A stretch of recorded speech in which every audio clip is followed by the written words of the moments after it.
What's up, guys? Welcome into MLB DFS Live for Monday, April 19th. I'm your host, Ben Husser. I'm joined by Jay Rube today. Bales is, I think Bales is with his mom, to be honest. I think she came into town, so he's spending some family time. He deserves a little time off, so we're going to get out here and talk some especially after baseball. especially after how well he's been doing. I mean, Yeah, Bales has been on fire. he has been on fire with his core plays. DFSCar.com/sign up if you are interested in a core plays package. Bales has been doing really well with his GPP core plays. Rube, we're in the middle of the multi grind, right? With baseball and basketball. I mean, this is like beating me up right now, dude. It's I mean, crazy. yesterday I feel like I wrote like five Yeah, articles crossing across different sports, and then like it's even worse for NBA right now. Like you write an article, you go to publish it like an hour and a half before lock, and then like 10 of the players in your article aren't even viable anymore, just with the way the news is right now and stuff. So, but it is grind season for sure. yeah. Um, but we have like it's a smaller baseball slate, but there's some good pitchers.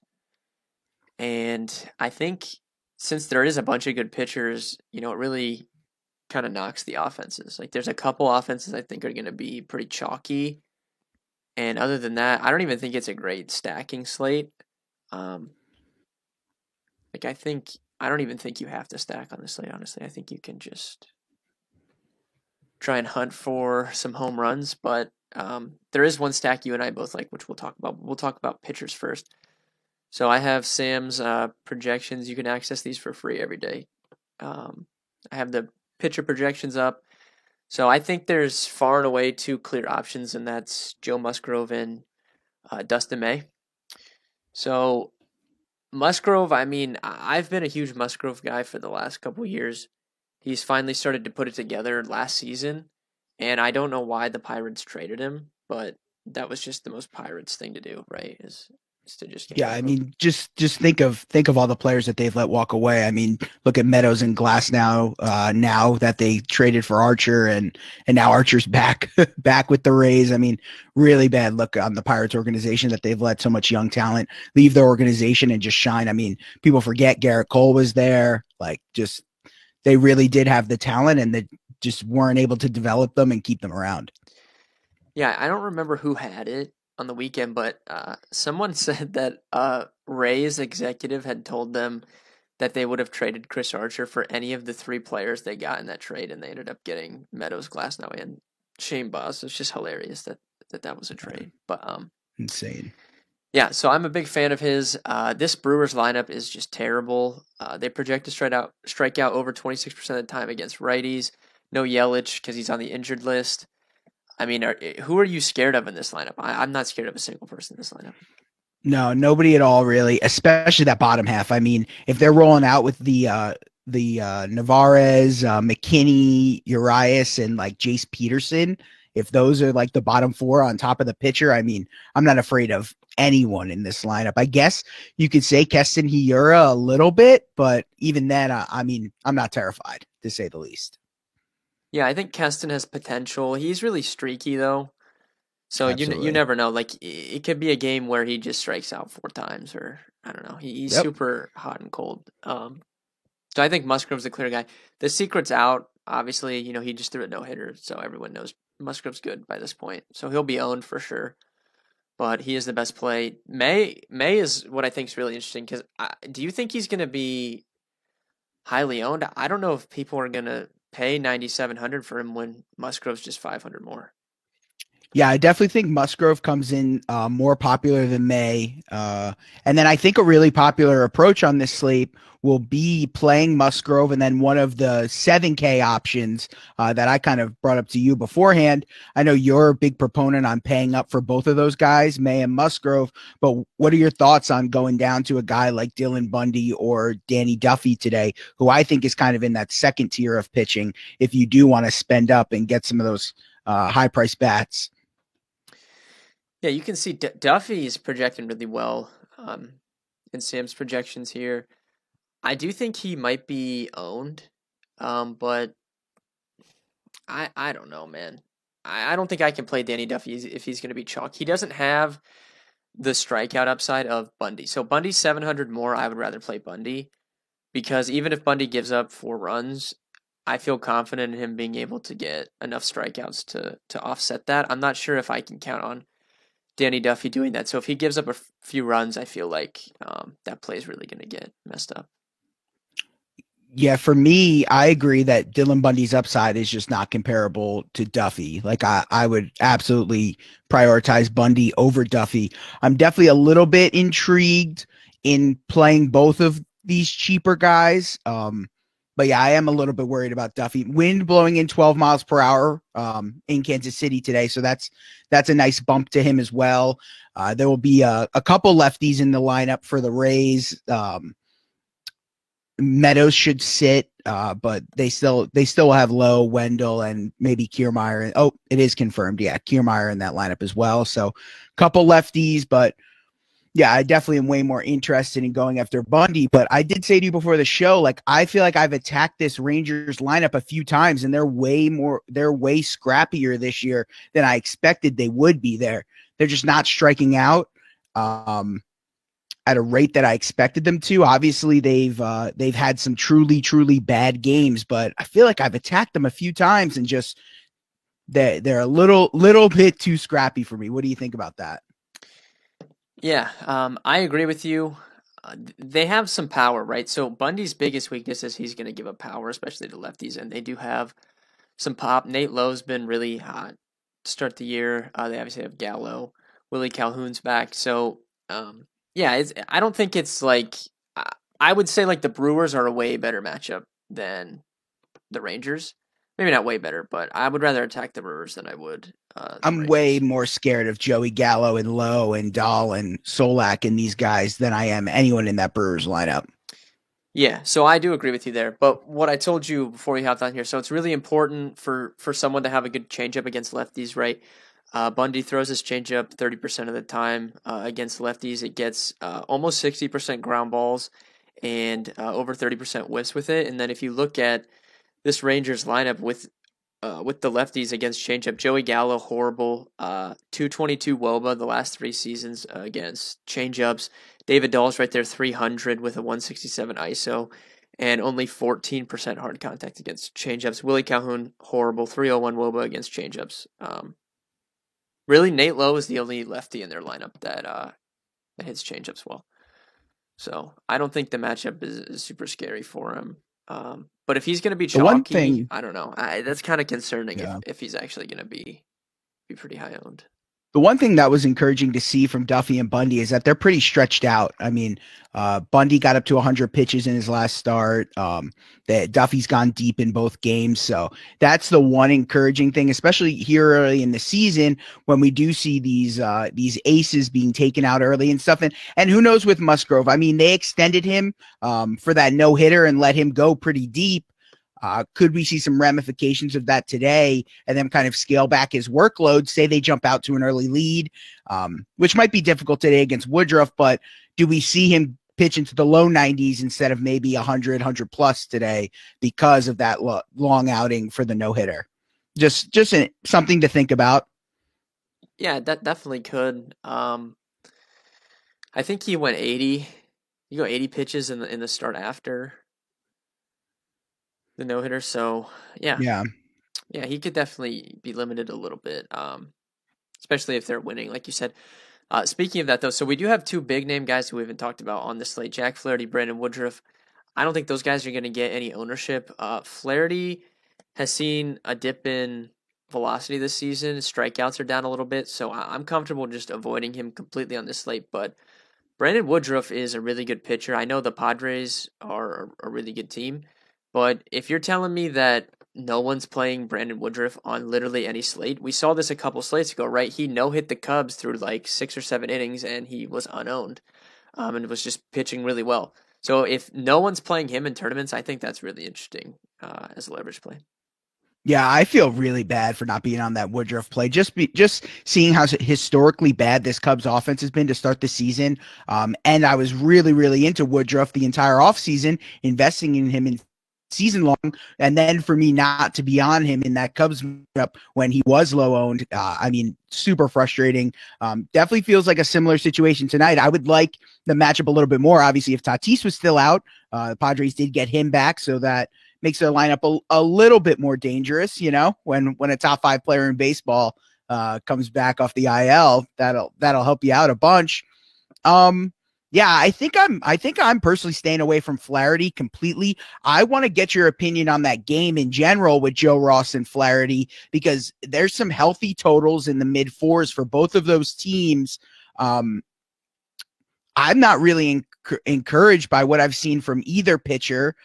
They've had some decent starts. Flaherty, who is it that he beat up on? He had one good start this year so far. I can't pull it up right now, but it was against the Marlins. He had a decent start, and he was chalk that day. But I mean, this Nationals lineup we saw yesterday, Trey Turner homer twice. It's a pretty dangerous lineup. I mean, at the top, they do have a bunch of strikeouts in it. Schwarber and Josh Bell and Harrison and those guys, but you're not going to find a better 1-2 combo than Trey Turner and Juan Soto. Yeah, we can transition here and we can talk stacks. If you guys have questions on pitching, you can go ahead and ask. But yeah, I think the Cardinals, I think, stuck out to me a little bit. Joe Ross is okay. He gets ground balls, so he can be frustrating to stack against because he's able to get out of innings quickly with like a double play. But I like this Cardinals offense. I don't think they'll be owned on the slate at all. You talk about getting guys like Goldschmidt, Nolan Arenado, Matt Carpenter. Dylan Carlson, I think, is going to be really good. Bats down in the order. No one ever plays him. But you can get some big name hitters for what should be low ownership, especially together as a stack. So if I was going to pick one side of that game, it would be St. Louis. But they honestly, I was looking at them before we started the stream here.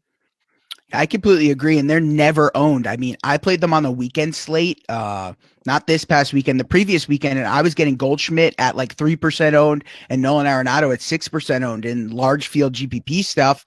Carlson's actually hitting 5th today, which is nice. Nice. I do kind of wish, I wish they would just, hit him 4th over Yachty, but that'd be really nice if you could get that 2 through. I mean, it's still nice to stack it, the 2, 3, 5 of Goldschmidt, Arenado, and Carlson. Tommy Edman, I feel like it's overpriced. That's the one thing that's keeping the ownership down on this Cardinals team, is that they have the same team total as another stack that we like, and it's just significantly cheaper to stack that other team in comparison to the Cardinals, which, I mean, that might be a good place to get some leverage and get contrarian, is spend up to be contrarian and go with some of those mid-range pitchers and hope that they can produce at the same level as a May or Musgrove. And then you get that, the low-owned bats of the Cardinals. Yeah, I don't know if it was a Saturday or Sunday. I think it was Saturday last weekend. Arenado homered, and I had him in my core place. He was like 5% owned. It's like insane. Yeah. Yep. All right, that's like a lower owned stack. So we'll talk about our favorite stack, which is the San Francisco Giants. So I'll caution by saying we both think that the Angels and Dodgers are going to be the highest owned stacks, but it's just hard to fit them. Like if I'm going to play Musgrove and Dustin May together, I'm not going to be able to fit in like an Angels or a Dodgers stack. It's just too expensive. Yeah, that's how I feel as well. I wrote up the Giants, and I came on here, and my first question to you was asking you about the Giants, and you said that they were your favorite stack as well. So normally when me and Ben are on the same page, that's a good sign. I mean, just the second I open our lineups page, and I see that Brandon Belt is 3.4K, Alex Dickerson 3.8, Tommy La Stella, who I actually think is a really underrated player. I think that he should be the full-time leadoff hitter for this Giants team, even against lefties.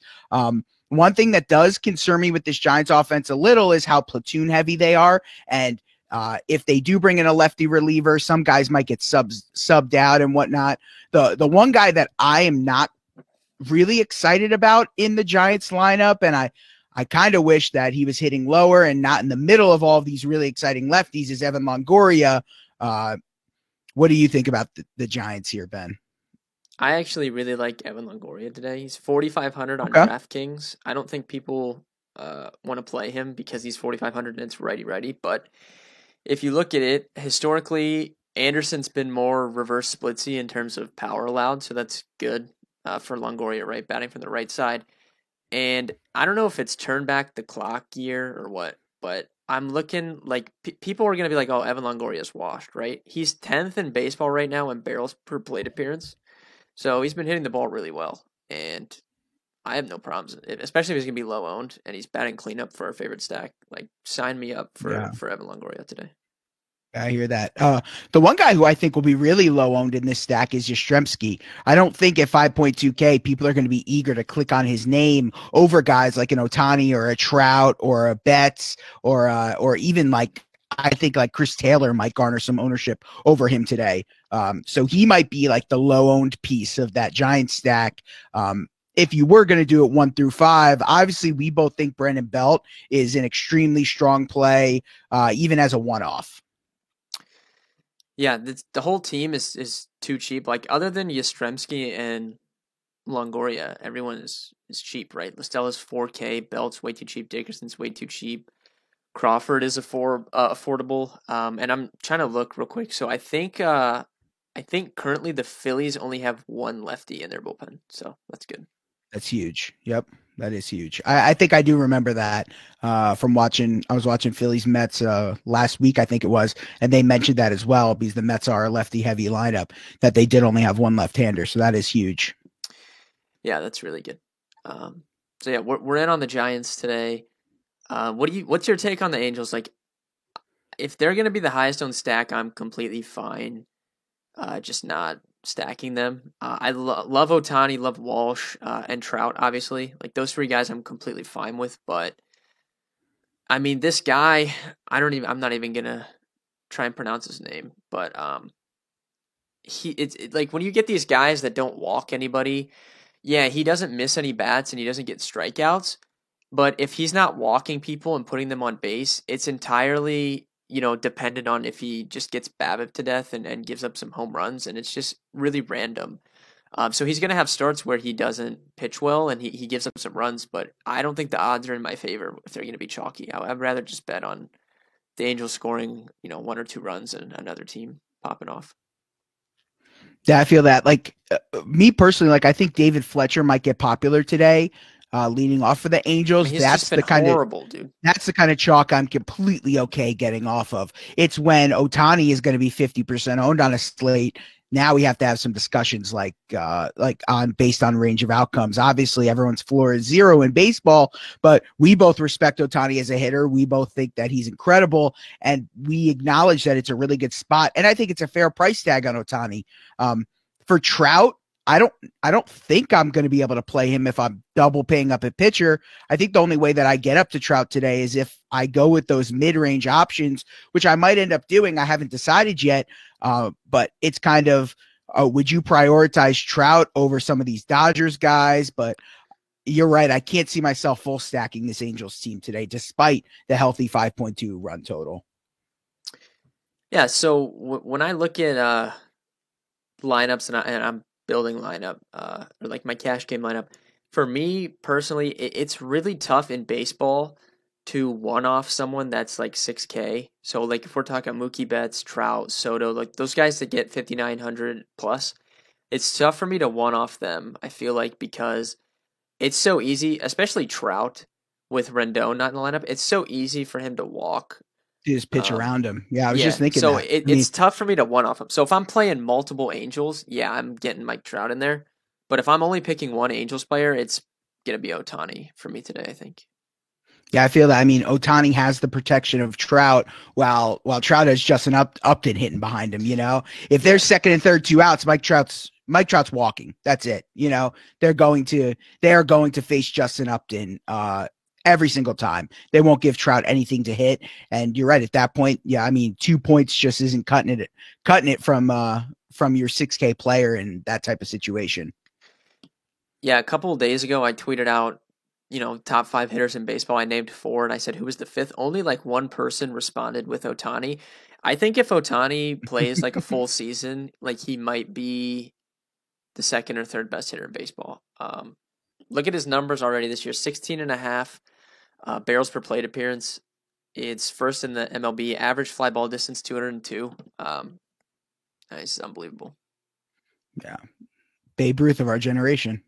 Yeah. So yeah, if I'm picking one, it's probably them.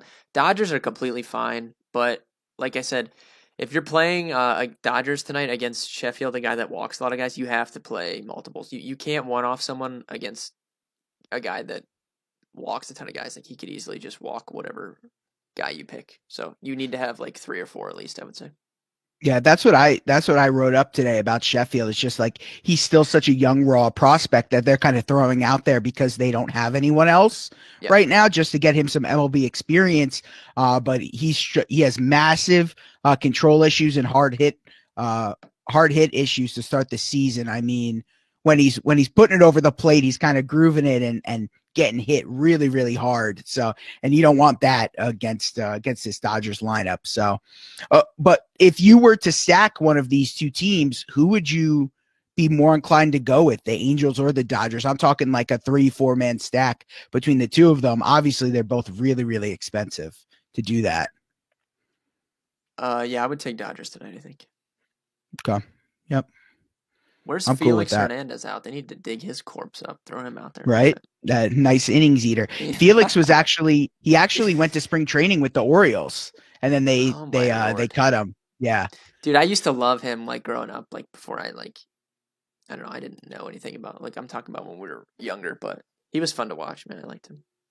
Yeah, he was one of those guys. He was one of those workhorse guys who would. I mean, I felt like he would go out there and throw like 7, 8 innings every time that he stepped out. And then, I mean, what happens a lot with these pitchers, it's just like you lose some velocity and you lose your stuff really quickly. I mean, he went from like a Cy Young candidate 2 years later to being like one of the worst pitchers in baseball, and it's very difficult to have a type of resurgence like Verlander had. Where do you remember that period of time Yeah, on the I when he remember was in Detroit? stacking. Like I remember stacking stacking the against Royals. I Verlander. stacked the Royals against Yep. Justin Verlander like 4 years ago, and then 2 years after that, he was striking out like 300 batters a year on the Astros. It's unbelievable. Crazy. Yeah. I mean, and that's like an anomaly to happen. Once these guys lose it, it's really difficult to get it back. Yeah, that's why I feel like sometimes the guys that don't get a ton of strikeouts it's more advantageous for them to prolong their career because they just know how to pitch really well rather than relying Yep. on that velocity. Like someone like Syndergaard, like I feel like he could just fall off the map like so quickly. But I'm trying to think. CC is a guy. I was shocked how long he was able to stick around. Like he worked really hard and figured out how to actually pitch a little bit. Like he lasted way longer than I thought he would. Yeah, he added some pitches to his arsenal later in his career. He obviously got in better shape and whatnot, and that definitely helped him compared to the Cleveland days and Milwaukee days when he's just a big dude going out there pumping 96, 97 from the left side, just really trying to overpower people. Yep. All right. You have any other stacks? I mean, I really think It's if you're, tough, man. yeah, I I was don't going to think ask there's you the great same thing. stacks. I'm fine just like building a lineup today that you like trying to get as many home runs as you can. Honestly, I don't I mean, mind listen, that. there's only 6 games and we gave out 4 stacks here. Yeah. A low owned one in the Cardinals, a cheaper value one in the Giants. And then obviously, I mean, you have your two higher owned stacks with the Angels and Dodgers, but we kind of don't think that's the optimal approach today. So, Yep. All right, we'll talk some favorite bats real quick on this slate. I'm gonna start looking for some value, so you can just if you have some of your favorite batters on the slate, I'm gonna try and see if there's any good value out there. yep, absolutely. One guy that I really wanted to talk about, we kind of glanced over him, but now I think he might fit my build perfectly. Is Dylan Carlson today in that 5 hole against Joe Ross? I want to target Joe Ross. I mean, just 2 years ago, I mean, this guy is one of the guys we considered a gas can, giving up a ton of contact, not missing any bats. I mean, we could see a hit barrage today from this Cardinals team, which, I mean, the more we talk about it, the more I might be on this stack, or for sure a one-off with 3.4K Dylan Carlson in the 5 hole. And then just another guy, Tommy LaStella, leading off. I wrote him up in my article as my 4-hit guy for today. I actually think Tommy LaStella is a really good player, and him hitting at the top of the order today in this Hitters Park in Philly, wind blowing out to right field, just a lot of positives going for these lefties in the Giants today. We both agree that Brandon Belt is a lock of the slate. And then if I was going to spend up for one guy today, I think that it would be Mookie Betts over Mike Trout, which might not be popular. People might go the Trout route, but I like Mookie's combination of if he's able to get on base, which we know he has a great eye, draws a ton of walks, just those Dodgers bats being able to drive in behind him on top of Mookie will still steal some bags, which is huge. Yeah, I think favorite spend up for me today, if we're not counting like Ohtani as a spend up because he's only 4,600. I actually like Bryce Harper. He's been hitting the ball really well, man. Really well. Okay. He's I think third. No, he's sixth in barrels per plate appearance. Gossman, we know, fly ball pitcher, like you said, wind's blowing out. So I like Harper today. If you're spending up, I don't think he'll be high owned at all. Honestly, I think people are going to play Gossman yesterday. Yeah, he did. Dude, he's been smoking the ball. Oh my god. Yeah, so I like Harper. Value. I mean, the Giants like Dickerson Belt. That's the best value I feel like on the slate. But I think Willie Calhoun might get some ownership. He's only 2,600 against Bundy. I don't love that if he's chalky, but I do think someone with power potential for 2,600 might end up he might end up popping in like projections and stuff. So I could see him getting some ownership. And then one thing that might mess up the Longoria play, but I don't know if we're gonna have the Dodgers lineup. They brought up Sheldon. I think his name's Sheldon Noose. Noose, yeah, he's min price. Yeah, but I don't. The Dodgers are one of the teams that like to give their lineup out late, so sometimes we get it at 7:30, 7:45. So I don't know if we're gonna know if he's in the lineup or not by the time the Giants game starts. Yeah, I think him and Mookie as like a 9-1 stack would be really interesting. Because I think he will hit probably 9th, right, for them today. Yeah, that's at least the projected lineup I've seen. Even though I like Longoria today, and I said Anderson reverse splits, Longoria's been hitting the ball really well. Even though I like him, I'm not passing up 2K exposure to the Dodgers. Yeah, I agree with that for sure. Even though he could easily get pinch hit for, he's 2K. He could literally single and score. Yeah, I mean, think of all the bad 2K catchers you've played in your history of MLB DFS. Like Chad Wallach, who we played yesterday. He's garbage. Yeah. Yep. I completely agree. All right, man. I think we covered everything pretty well. DFSCommer.com. Check out all of our free content. Rube's been a machine. We've welcomed him to the content life very well. He's been posting all types. Just been of crushing it, content. man. Just everything every day. Yeah. My pitcher article's up. Final thoughts will be up like an hour before lock, and then we still got basketball tonight as well. So of course, Ben, you got to tease what we got coming though. You got to tease what we're both excited about here. Yeah, best ball. Rube and I are gonna have a best ball package for sure. We're going to do a lot of best ball stuff this year, especially now that we're partnered up with Underdog. As soon as the NFL draft is over, we're both going to hit best ball really hard. And I'm so excited, man. I cannot wait to grind that. I'm missing it. Yeah, I'm already getting into it, and I'm really, really excited. I mean, I cannot wait to talk some NFL here in the next couple weeks. They should be launching their big best ball tournament. And that's when we'll get some rankings up on site and some articles and really, really get going. Yep. I'm so excited. But thank you guys for watching. If you guys have any other questions, get in our Discord. It's free. You can get access to our Discord on the website. Right there, there's a banner at the top. It's free.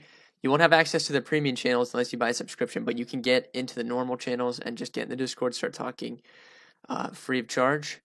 Other than that, we will see you guys tomorrow. Good luck tonight.